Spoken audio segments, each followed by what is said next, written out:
ক্ষমতাকে কখনো ভোগ বিলাসের বস্তুতে পরিণত করিনি। আর ক্ষমতা এসে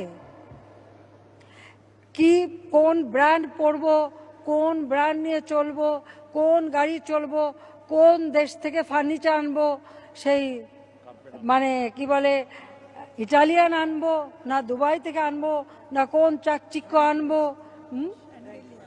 কত বড় স্যান্ডেলিয়া লাগাবো, ওই সব চিন্তা করি না মাননীয় স্পিকার। বসা চেয়ারখানাকে কতটা ডেকোরেট করব ওই চিন্তা করিনি, বরং স্যান্ডেলিয়া সরিয়ে দিয়েছি। গণভবনে বোধহয় একটা দুটো রুমে আছে, বাকি সব সরিয়ে দিয়েছি, চেয়ারও বদলে দিয়েছি অনেক।